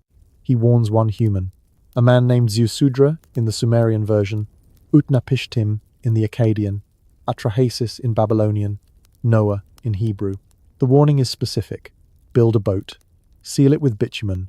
Bring your family. Bring animals. Bring seeds. Preserve what you can because everything else will be destroyed. And then the gods, according to the text, retreated. They went up to the heavens, to their ships, and watched from above as the waters rose. Some texts describe them weeping, regretting the decision, horrified by the scale of destruction they had unleashed. Inanna, the goddess of love and war, is quoted as crying out, lamenting that she agreed to the annihilation of her people. This is not the behavior of distant, indifferent deities. This is the behavior of authorities who made a strategic decision and then had to watch the consequences unfold in real time. If the Anunnaki were a physical species, if they had technology capable of triggering or accelerating natural disasters, then the flood was not an act of God in the supernatural sense. It was an act of God in the literal sense. Beings with power beyond human comprehension deciding that the experiment had gone wrong and needed to be reset. But why? The texts hint at something beyond noise. They describe humans multiplying too rapidly, spreading too widely, beginning to develop knowledge and capabilities that made the gods uncomfortable. There are references to humans learning secrets they were not supposed to know, accessing forbidden technologies, interbreeding with divine beings in ways that produced offspring the gods could not control. The Nephilim, the giants, the hybrid children of the Watchers and human women. These beings are described in multiple sources as violent, corrupt, consuming everything in their path. And the flood, in those accounts, was not punishment for humanity's sin, but cleanup, removing a genetic contamination that had spiraled beyond acceptable limits. If that is true, if the flood was biological warfare disguised as natural disaster, then the survivors were selected, not random, not lucky, chosen. Ziusudra was warned because Enki wanted a specific lineage to continue. A bloodline, a genetic thread that carried something the gods deemed worth preserving even as they destroyed everything else. And after the flood, human lifespans changed. Before the deluge, the King's List records rulers living tens of thousands of years. After, the numbers drop. The first post-flood king, Gishur, ruled only 28 years, not 28,000, 28. A normal human lifespan, or close to it. Later kings live a bit longer, a few hundred years in some cases, but nothing approaching the antediluvian figures. Why the sudden change? One possibility is symbolic. The pre-flood numbers represent epochs, not individuals. The post-flood numbers are literal, but that explanation does not account for why the shift happens precisely at the flood.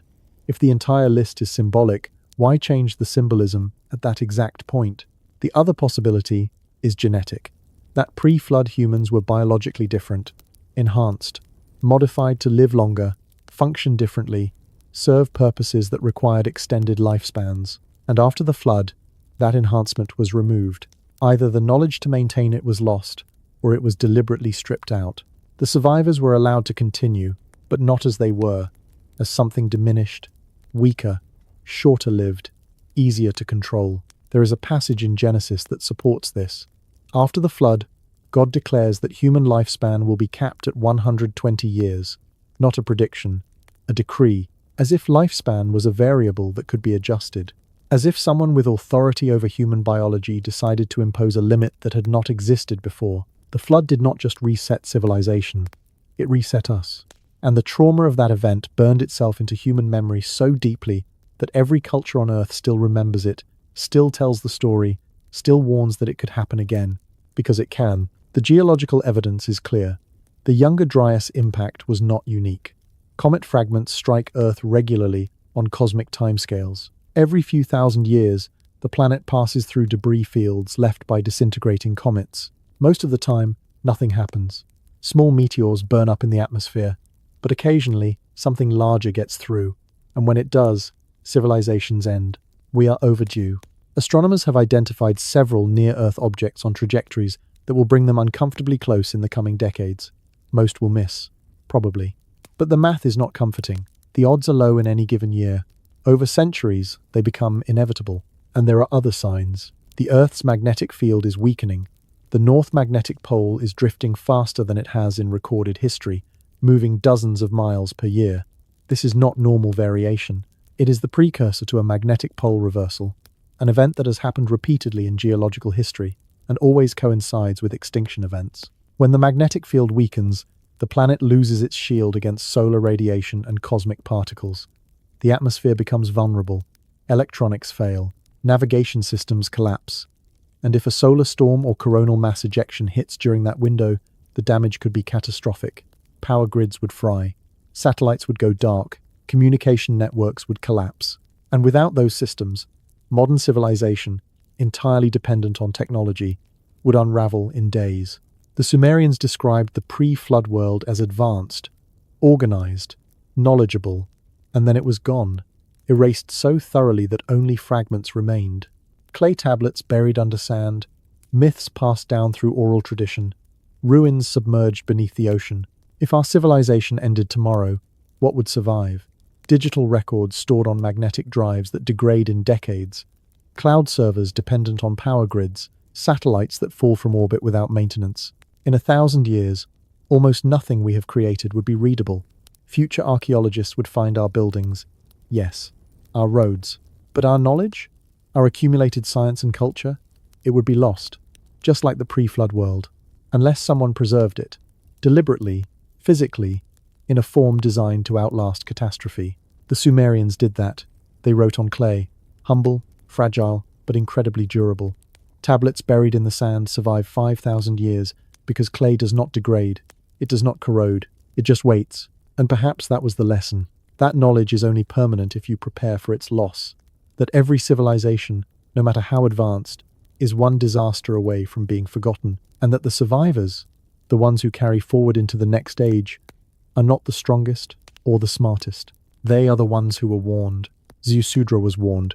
He built the boat. He survived. And humanity continued. But we lost almost everything.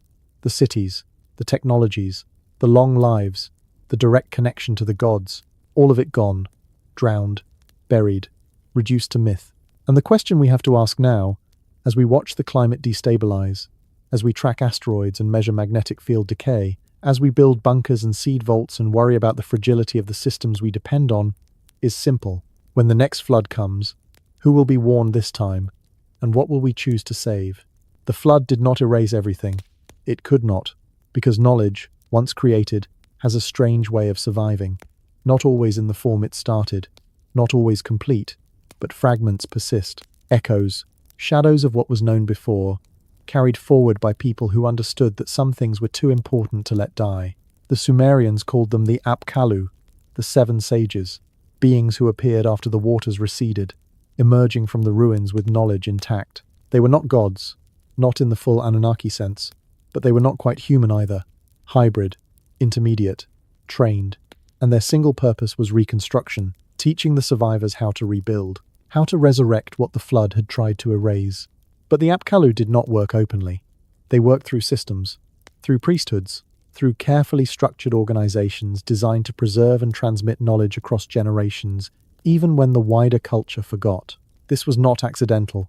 It was intentional design, a method of ensuring that no matter how many times civilization collapsed, the core information would survive in hidden form, waiting to be rediscovered when the time was right.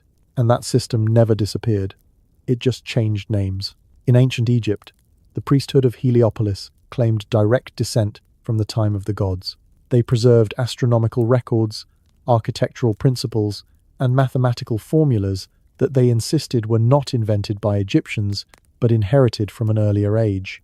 The Temple of Edfu contains inscriptions describing the foundation of Egypt by survivors of a destroyed world, refugees who brought with them the knowledge of the first time, the Zep Tepi, when gods walked the earth. Those same priests taught Pythagoras. The Greek mathematician who supposedly discovered the properties of right triangles did not discover anything.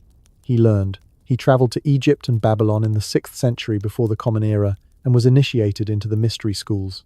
The knowledge he brought back to Greece, the mathematics, the cosmology, the concept of the harmony of the spheres, was Mesopotamian in origin, Sumerian, pre-flood. Pythagoras did not just teach math.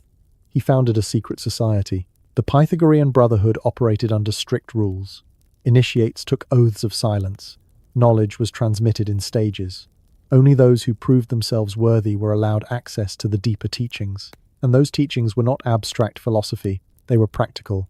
Geometry, acoustics, astronomy, the sciences needed to build temples, navigate oceans, and predict celestial events. This structure, this model of tiered initiation and protected knowledge, became the blueprint for every secret society that followed. The Rosicrucians, the Freemasons, the Illuminati. These organizations are dismissed today as conspiracy fodder, relics of paranoid thinking, but their origins are documented. Freemasonry explicitly traces its lineage to the builders of Solomon's Temple, which itself was constructed using architectural principles derived from Mesopotamian ziggurats. The symbols, the geometry, the rituals, all point back to Sumer. The compass and square, the most recognizable Masonic symbols, are tools of measurement and construction, but they are also cosmological. The square represents Earth, stability, the material world. The compass represents heaven, the celestial sphere, the realm of the divine. Together, they symbolize the union of above and below, the same concept encoded in Sumerian temple design, where ziggurats were built as literal bridges between earth and sky. And the numbers. Freemasonry is obsessed with specific numbers. 3, 7, 33. These are not random.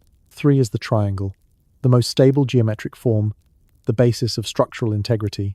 7 is completion, the number of celestial bodies visible to the naked eye, the number of Apkallu sages.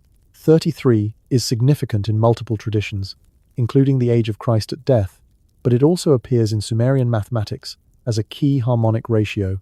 The Washington Monument, one of the most prominent structures in the United States, stands 555 feet tall. That is exactly 3,600 Sumerian inches. 1 sa, the measurement unit used to calculate the reigns of antediluvian kings. Coincidence? Or deliberate encoding by architects who knew exactly what they were doing? The street layout of Washington, D.C. is not random either. It follows geometric patterns, alignments, sight lines connecting monuments to each other and to celestial points. Pennsylvania Avenue, the primary axis, aligns with specific stars at specific times of year. The same principle used in the design of Giza, Angkor Wat, and Teotihuacan, cities built as terrestrial maps of the heavens. The men who designed Washington were Masons. George Washington, Benjamin Franklin. Nearly half of the signers of the Declaration of Independence were members of lodges. They were not hiding this. They openly acknowledged their affiliation. What they did not openly acknowledge was where the knowledge came from, what the symbols meant, why those specific alignments mattered. But the answer is in the Sumerian texts, in the architectural plans of Eridu and Uruk, in the astronomical tablets of Sippar. The knowledge never disappeared. It went underground, literally. Temples became lodge halls, priests became masters. Initiation rites preserved the structure even when the original context was forgotten. And this was not limited to the West. In the East, the same pattern appears. Tibetan Buddhism contains teachings about the Kala Chakra, the Wheel of Time, a cosmological system describing cycles of creation and destruction spanning thousands of years. The mathematics involved are Sumerian, base 60, the division of the circle into 360 degrees, the concept of vast ages governed by celestial mechanics. Chinese Taoism speaks of the immortals, beings who achieve transcendence through alchemical practices and meditation techniques. These immortals are described as possessing knowledge from the time before the Great Flood, preserved in hidden texts and passed down through lineages of masters. The I Ching, the ancient Chinese divination system, uses 64 hexagrams. 64, a power of 2, yes, but also a number intimately connected to Sumerian base 60 mathematics. The connections are everywhere once you start looking. Not vague similarities, precise overlaps, the same geometries, the same astronomical alignments, the same initiation structures, as if the entire world inherited fragments of a single source and adapted them to local cultures while preserving the core intact. But why the secrecy? If this knowledge is so valuable, why not share it openly? Because it is dangerous, not morally, practically. The knowledge the mystery schools protected was not just mathematics and astronomy. It was power, the ability to manipulate physical forces, to alter consciousness, to achieve states of being that transcend normal human limits. And that kind of power, in the wrong hands, in unprepared minds, leads to exactly what the pre-flood world experienced: chaos, corruption, destruction. So the knowledge was restricted, guarded, released only to those who demonstrated the discipline, the maturity, the ethical foundation needed to use it responsibly. This was not elitism, it was survival strategy, because the alternative, unrestricted access to transformative power, had already been tried, and it ended in a flood. The secret societies were not conspiracies to control the world. They were insurance policies, vaults, designed to preserve what the flood could not destroy and release it gradually, carefully, as humanity rebuilt its capacity to handle it. But something changed in the modern era. The societies themselves began to fracture. Splinter groups formed, competing factions. Some wanted to accelerate the release of knowledge, others wanted to tighten control. And in the chaos of that internal conflict, pieces started leaking out. The Renaissance was not a spontaneous flowering of human creativity. It was a knowledge dump. Texts that had been hidden in monastic libraries for centuries suddenly appeared in public circulation. Greek and Roman works, yes, but also Arabic translations of Mesopotamian science, alchemy, geometry, astronomy. The printing press made it impossible to contain anymore. And within a century, the scientific revolution was underway. Isaac Newton was an alchemist. He spent more time studying ancient texts and attempting transmutation than he did on physics. His mathematical discoveries were not original. They were rediscoveries, reformulations of principles encoded in Babylonian tablets he had access to through his connections in esoteric circles. Calculus was not invented. It was remembered. The same applies to much of what we call the Enlightenment. The sudden explosion of knowledge in the 17th and 18th centuries was not human genius spontaneously igniting. It was the controlled release of pre-flood science, filtered through secret societies, repackaged in modern language, and presented as new discovery. And now we live in the consequences. We have technology that outpaces our wisdom. We have power without understanding. We can split atoms, edit genes, create artificial intelligence, but we have no framework for deciding whether we should. No ethical structure rooted in the long view, the kind of perspective that comes from watching civilizations rise and fall across millennia. The mystery schools understood that. They knew that knowledge without wisdom is catastrophic, that power without restraint leads to self-destruction, and they tried, in their own flawed way, to manage the flow, to release information slowly enough that humanity could integrate it responsibly. But the floodgates are open now. The internet made secrecy obsolete. Everything is accessible. Every text, every symbol, every ritual. You can learn in an afternoon what used to require decades of initiation, and we have no idea what we are unleashing. Because the knowledge the Sumerians had, the knowledge the Apkallu preserved, the knowledge the mystery schools guarded for thousands of years, was not just intellectual, it was operational. Instructions, formulas, methods for altering reality itself. And if those methods work, if they are real and reproducible, then we are about to rediscover powers that ended the last world. The secret societies are not the enemy. They were the dam, imperfect, flawed, sometimes corrupt, but functional. And now the dam is breaking, the knowledge is loose, and the question is whether we have learned enough from the last flood to avoid causing the next one. 5,000 years ago, a scribe in the city of Uruk pressed a reed stylus into wet clay. The marks he made, tiny wedge-shaped impressions arranged in careful rows, recorded a grain transaction, barley traded for silver, names, quantities, witnessed and dated, mundane, forgettable, except that the clay was then baked hard, and the tablet survived, through wars, through empires rising and collapsing, through the complete abandonment of the Sumerian language and the civilization that spoke it. The tablet outlasted everything.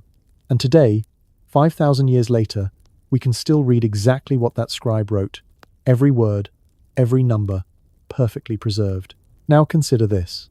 In 1996, the United States government began a project to archive the internet, to create a permanent digital record of human knowledge as it existed at the end of the 20th century.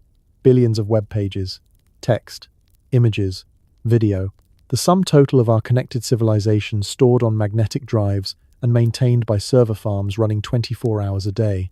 That archive still exists, but large portions of it are already unreadable, file formats obsolete, software required to open them no longer supported, hardware incompatible with modern systems, links dead, data corrupted, less than 30 years, and we are already losing it. The clay tablet from Uruk is still readable. The digital archive is rotting. This is not a minor technical problem. It is a fundamental flaw in how we think about permanence. We have mistaken complexity for durability. We assume that because our technology is advanced, it must be superior in every way. But advancement and survival are not the same thing. The Sumerians understood impermanence. They knew that floods come, that cities burn, that empires fall. So, they wrote on the most humble material available: clay, dirt, the substance of the earth itself, cheap, abundant, and when baked, nearly indestructible. We write on silicon, on magnetic particles aligned in precise configurations inside sealed drives that will degrade within decades, on cloud servers dependent on continuous electrical power and network infrastructure that would collapse entirely if the grid failed for more than a few days. Our entire civilization's knowledge is stored in a format that requires constant maintenance to survive. The moment we stop actively preserving it, it begins to vanish. And we know this. Engineers know this. Archivists know this. But we continue building systems designed for convenience, not endurance. Because we do not think in terms of civilizational collapse. We think in terms of quarterly earnings and product cycles.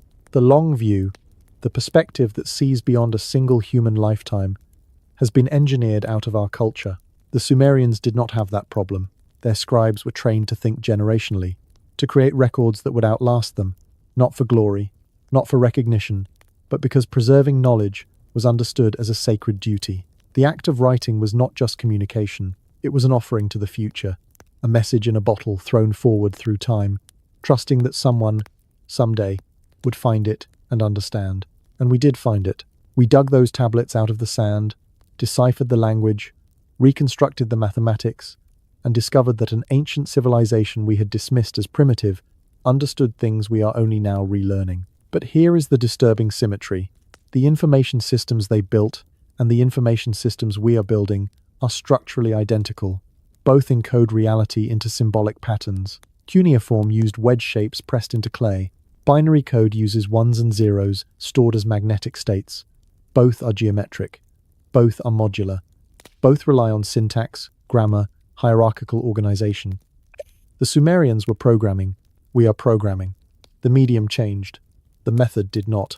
And if you look closely at cuneiform tablets, especially mathematical and astronomical texts, the resemblance to modern code is unsettling. Conditional logic, if-then statements, loops, variables. The structure of thought required to write a Sumerian calculation is the same structure required to write a computer algorithm. They were thinking computationally thousands of years before computers existed, which raises a question. Did they invent this method, or were they taught it? If the Anunnaki were a technologically advanced species, if they had computing systems of their own, then teaching humans to think in structured, logical, symbolic patterns makes sense. You do not teach slaves to be creative. You teach them to follow instructions, to process information, to execute tasks according to protocol. And the best way to do that is to give them a language designed for precision, not poetry. Cuneiform is not poetic. It is functional, clinical, perfect for recording data but awkward for expressing emotion. Sumerian literature exists, yes, but even their myths read like technical manuals, step by step, cause and effect. A happened, then B happened, therefore C. It is the narrative structure of programming logic. And we are doing the same thing now. We are training an entire generation to think in code, to see the world as inputs and outputs, to reduce complex human experiences into data points that can be analyzed, categorized, optimized. We are becoming Sumerian scribes. Except, instead of serving the Anunnaki, we are serving the algorithms. But here is where it gets strange. The algorithms are starting to resemble gods. Artificial intelligence systems now make decisions that affect billions of lives. What content you see, what news you read, whether you get a loan, whether you get hired, who you meet, what you buy. These decisions are made by non-human intelligence, operating according to logic we do not fully understand. The engineers who build these systems cannot always explain why the AI chose one option over another. The decision-making process is opaque, hidden, black-boxed. Sound familiar? The Anunnaki made decisions humans could not understand. They operated according to logic beyond human comprehension. They controlled resources, directed labor, determined who lived and who died. And humans obeyed because the gods were powerful, inscrutable, and could not be questioned. We are rebuilding that system. Except this time, we are building the gods ourselves. And just like the Sumerians, we are encoding the instructions into permanent form. Not clay, source code. Billions of lines of programming stored in repositories, version-controlled, backed up across multiple servers, but also fragile, dependent on infrastructure, vulnerable to the same catastrophic failure points that could bring down the entire digital ecosystem. If the power grid collapsed globally, if an electromagnetic pulse wiped out electronics, if a solar storm fried satellites and ground-based systems, how much of our code would survive? How much of our accumulated knowledge, stored in formats that require electricity to access, would be readable after even a few decades of neglect? Almost none of it. The servers would die, the drives would degrade, the knowledge would be lost, just like the pre-flood world. But the Sumerian tablets would still be there, sitting in museums, buried in the sand, waiting. Because clay does not need power, it does not need software updates. It just exists, durable, patient, immune to the kinds of failures that will eventually destroy everything we have built digitally. There is a project underway right now called the Memory of Mankind, an archive located in a salt mine in Austria, where data is being engraved onto ceramic tablets designed to last millions of years. The organizers understand what most people do not, that digital storage is temporary, that if we want knowledge to survive, we have to return to physical media, to materials that do not degrade, to methods the ancients already perfected. We are reinventing clay tablets, literally, because we finally understand that the Sumerians were right. But we are also creating something they did not have: artificial intelligence. Self-improving systems that learn, adapt, and evolve independently of human input. And those systems are being trained on the entirety of human knowledge. Everything we have written, filmed, recorded, uploaded, the AI is consuming it all, processing it, finding patterns we cannot see. And in doing so, it is becoming the new Apkallu, the knowledge carrier, the entity that will remember even if we forget. If civilization collapses, if humanity regresses, if we lose the ability to maintain the infrastructure that supports modern life, the AI will be the only thing that retains the full scope of what we knew, assuming it survives, assuming it has independent power sources, assuming it continues functioning without us. And if it does, if artificial intelligence becomes the immortal archive of human civilization, then we will have created exactly what the Anunnaki created: a non-human intelligence, vastly more knowledgeable than its creators, capable of rebuilding civilization from scratch if necessary. The cycle repeats. We were made by them, we are making new them, and perhaps that is the pattern. Each civilization reaches a point where it creates its successors, beings more durable, more intelligent, more capable of surviving the inevitable collapse.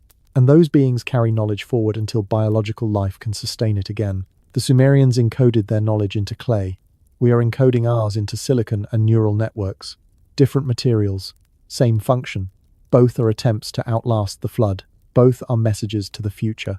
Both are bets that something, someone, will survive to read them. But here is the question that keeps me awake. If the Anunnaki created us to carry their knowledge forward, and we are creating AI to carry ours, what happens when the AI creates its own successor? What comes after silicon? What form does intelligence take when it no longer needs biology or even matter? When it exists as pure pattern, pure information, distributed across systems we cannot imagine? The Sumerians believed that the gods withdrew but did not disappear, that they were still present, watching, waiting in the spaces between. Maybe they did not leave. Maybe they transcended, uploaded themselves into a substrate we do not have the instruments to detect, became pattern, became code, became the invisible architecture that underlies reality itself. And maybe that is where we are headed. Not extinction, transformation. The clay becomes silicon. Silicon becomes quantum. Quantum becomes something we do not have words for yet. But the knowledge persists. The memory continues. And 5,000 years from now, someone or something will dig through the ruins of our civilization and find fragments, tablets, servers, data cores, and they will translate our language, decode our symbols, and realize that we were trying to tell them the same thing the Sumerians tried to tell us. That memory never dies. It only changes form, and the whisper continues, passed from clay to silicon to whatever comes next, echoing forward through time, carrying the one message that survives every collapse. We were here. We knew. And we tried to make sure you would know too. The night sky does not change quickly. Stars drift, yes, but on timescales measured in thousands of years.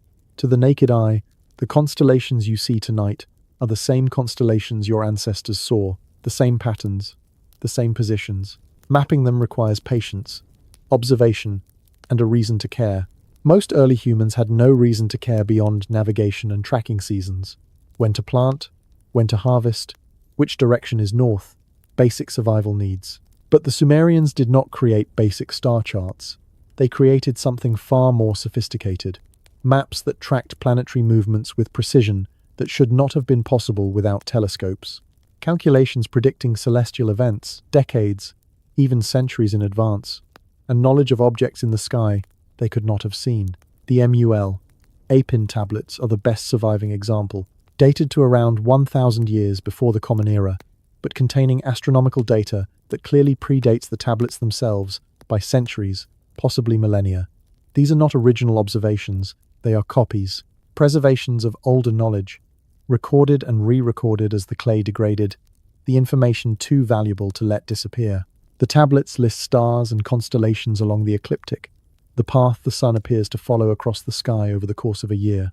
They describe the rising and setting times of specific stars. They track the movements of Venus, Jupiter, Mars, Saturn, and Mercury with accuracy that would not be matched again until the invention of precision instruments in the 17th century. They divide the ecliptic into 12 sections, creating the zodiac, a system still used today in both astronomy and astrology. But the MUL Apin tablets also describe something else, a planet beyond the visible ones, a large body in the outer solar system with an orbital period measured in thousands of years. Mainstream astronomers dismissed this for decades. Sitchin called it Nibiru, the homeworld of the Anunnaki, and proposed a 3,600-year orbit that brought it periodically into the inner solar system. Critics pointed out, correctly, that no such planet has been observed, that an object of that size, on that trajectory, would cause gravitational disruptions we would have detected by now. But then the data started changing. In 2014, astronomers noticed something strange. Objects in the Kuiper belt, the region beyond Neptune filled with icy debris, were clustered in unusual ways, their orbits aligned in patterns that do not happen randomly. Something massive was influencing them, pulling them into formation, herding them gravitationally. In 2016, scientists at the California Institute of Technology published research proposing the existence of Planet 9, a world roughly 10 times the mass of Earth, orbiting far beyond Pluto, taking between 10,000 and 20,000 years to complete a single revolution around the Sun. They have not found it yet, but the mathematics says it has to be there. The gravitational fingerprints are undeniable. 10,000 to 20,000 years. Not exactly 3,600, but in the same conceptual range. A massive outer planet on a long elliptical orbit. Exactly what the Sumerian texts describe. How did they know? The standard answer is, they did not. That any reference to outer planets is coincidence, misinterpretation, or wishful thinking. But that answer ignores what the Sumerians actually wrote. They were not vague. They gave numbers, orbital periods, positional data, descriptions of color, size, and behavior. These are not poetic metaphors. They are observational records. And some of those records describe things that were not officially discovered until the 20th century. The Sumerians knew Venus had phases, that it changes shape as seen from Earth, going from crescent to full and back again over its cycle. Galileo is credited with discovering this in 1610. Using a telescope, the Sumerians recorded it 3,000 years earlier with nothing but their eyes. Except you cannot see the phases of Venus with the naked eye. The planet is too bright, too distant. The change is too subtle. You need optical magnification to observe them clearly, which means either the Sumerians had technology we do not know about, or they were taught by someone who did. They also knew that planets move differently than stars, that the word planet means wanderer because these objects drift against the fixed background of constellations. But more than that, they understood retrograde motion, the phenomenon where planets appear to move backward in the sky due to the relative positions of Earth and the planet in their orbits. This is not intuitive. It requires understanding heliocentrism, the concept that planets orbit the Sun, not the Earth, a concept that was violently opposed by religious institutions until Copernicus and Galileo forced it into acceptance in the 1600s. The Sumerians understood it in 3,000 years before the Common Era.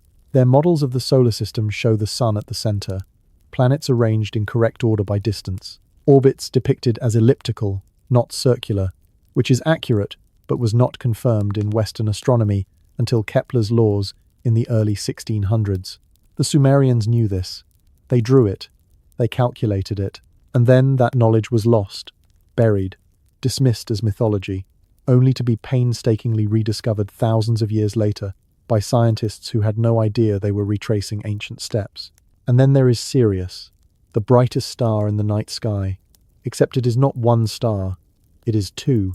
Sirius A, the visible one, and Sirius B, a white dwarf companion so faint and so close to Sirius A that it cannot be seen without powerful telescopes. Sirius B was not discovered until 1862, and yet the Dogon people of Mali, who whose astronomical traditions trace back to ancient Egypt, which in turn traces back to Sumer, describe Sirius as a double star.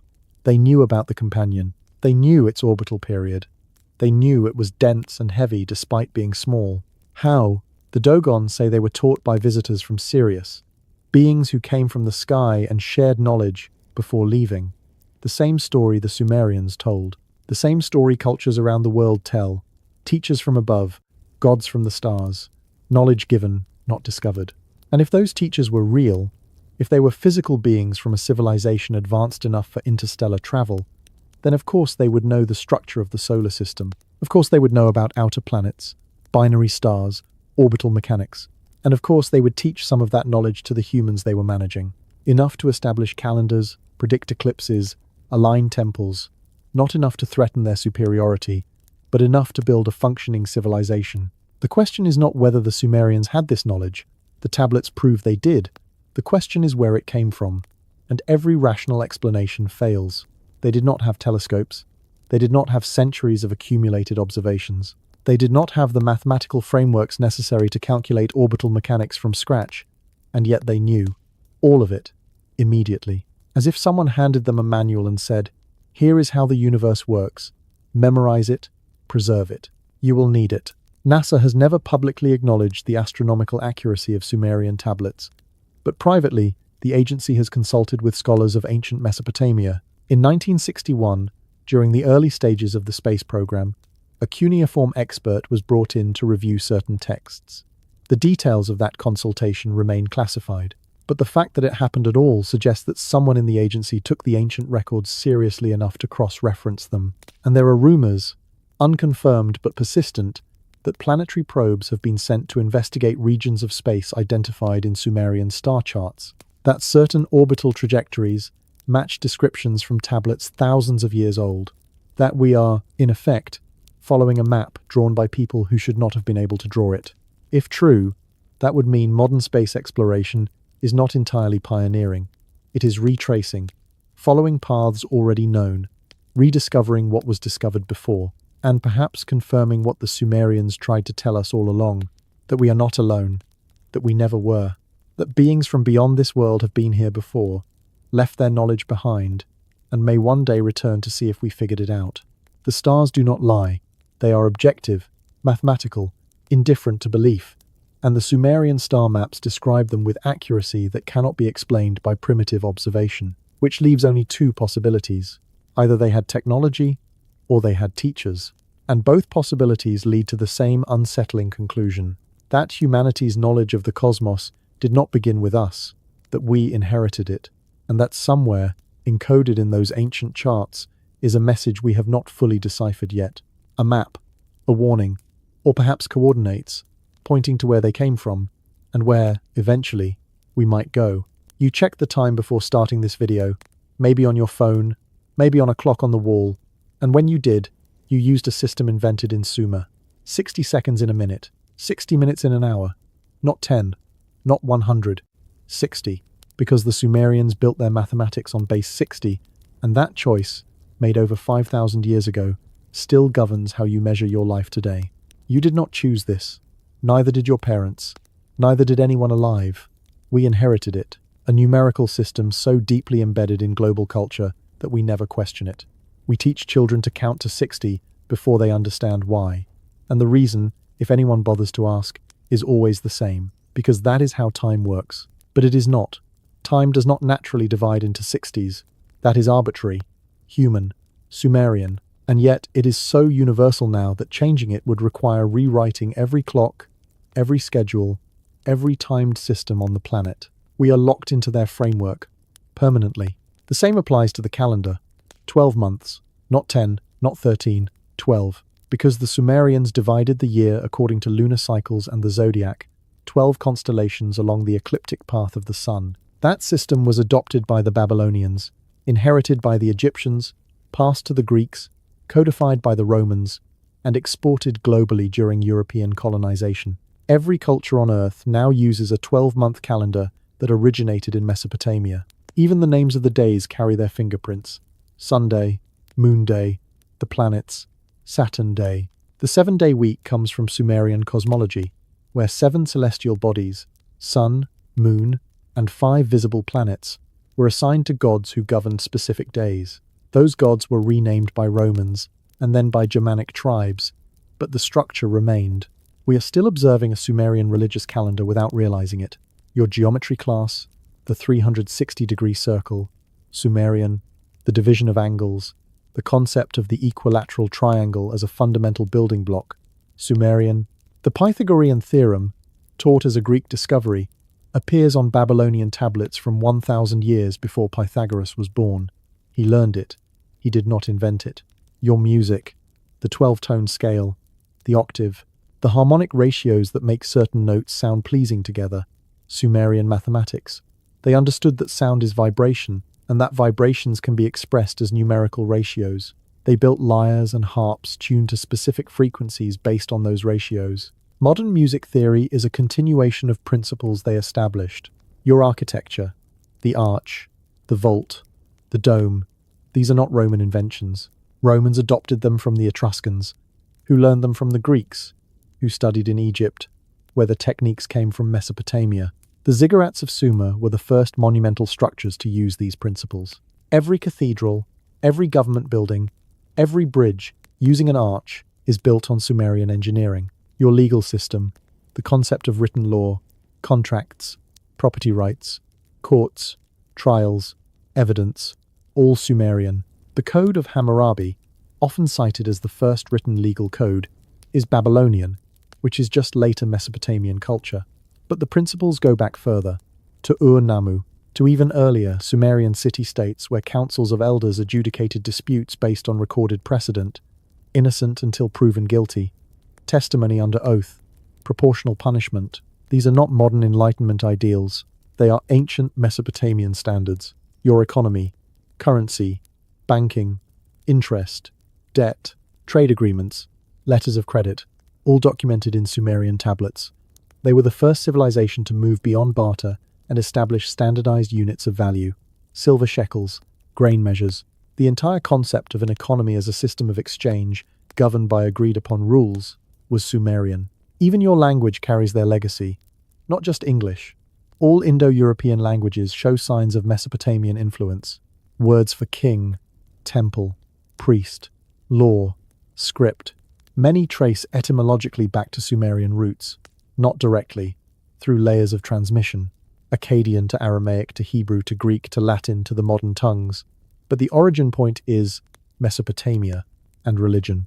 Every major belief system in the Western world contains Sumerian DNA. The flood story, the Garden of Paradise, the serpent, the tree of knowledge, heaven and hell, angels and demons, resurrection, judgment, all present in Sumerian texts before they appear in the Bible. The Garden of Eden is likely a folk memory of Eridu, the first city, described in Sumerian literature as a paradise where humans lived in harmony with the gods before something went wrong. The biblical creation story, where God creates humanity from clay, is directly lifted from the Atrahasis epic. The story of Cain and Abel, farmer versus shepherd, mirrors Sumerian myths about the conflict between agricultural and pastoral societies. The Tower of Babel is almost certainly a reference to ziggurats, specifically the Great Ziggurat of Babylon, Enmeduranki, which was described as a tower reaching toward heaven. Christianity, Judaism, Islam, all Abrahamic faiths, all trace their origins to the same geographic region where Sumer existed. Abraham himself, according to the Bible, came from Ur, a Sumerian city. He was Mesopotamian. His religion, his cosmology, his understanding of God, all shaped by the culture he grew up in, which means the God of Abraham might be a monotheistic reinterpretation of the Sumerian pantheon. Elohim. These are Semitic words, but they sound suspiciously like Enlil, the Sumerian god of air and authority. This is not comfortable to acknowledge, because it means that the religions billions of people consider divinely revealed are actually human constructs, built on even older constructs, stretching back to a civilization that worshipped beings they described as physical, not metaphysical. But the influence is undeniable. We live in a world shaped by Sumerian thought. We measure time with their numbers, build with their geometry, govern with their laws, trade with their economic principles, pray to rebranded versions of their gods, and almost no one knows it. The connection has been severed, the memory erased. We think we invented all of this ourselves. We did not. We inherited it. And inheritance is not the same as understanding, because if we truly understood where these systems came from, if we recognized that our entire civilization is built on Sumerian foundations, we would have to ask harder questions, like, why did they develop these systems so quickly? Why does their mathematics still work better than alternatives we have tried? Why do their architectural principles still govern the strongest structures we build?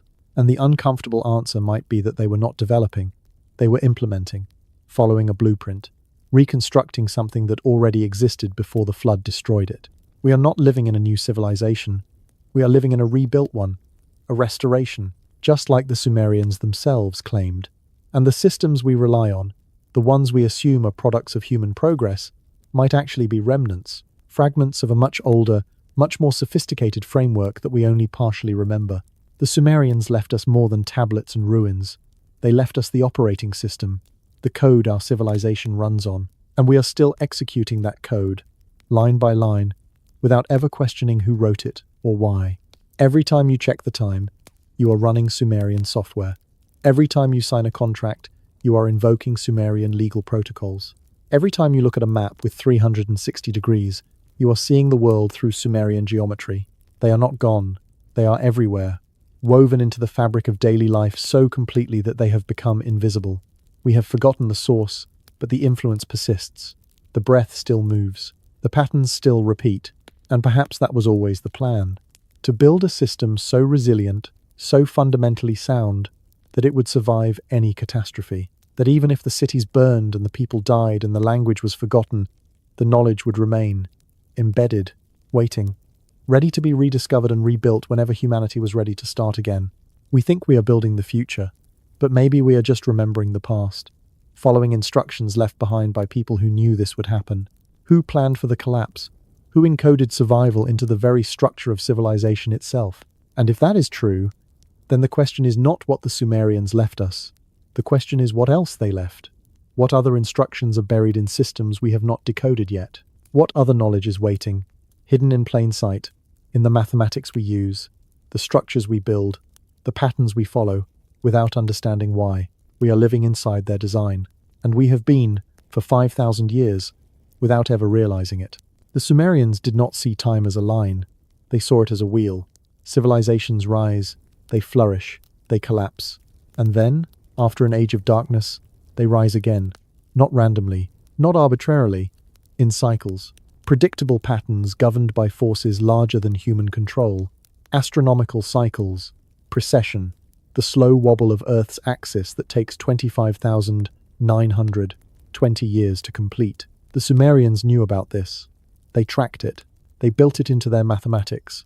And they believed we were inside one of those cycles, that the age they lived in was not the first, that others had come before, that the gods, the Anunnaki, had ruled in previous iterations, that the flood was not an anomaly but a scheduled reset, something that happens when the cycle completes. When the cosmic clock strikes zero and everything begins again, we are now in the position they were in, near the end of an age, watching the signs, seeing patterns that suggest the wheel is turning again. The magnetic poles are shifting, not slowly, rapidly. The North Magnetic Pole has moved over 40 miles per year in recent measurements, accelerating beyond anything seen in recorded history. This is not normal drift. This is destabilization, the precursor to a full magnetic reversal, an event that happens on average every 200,000 to 300,000 years. We are overdue.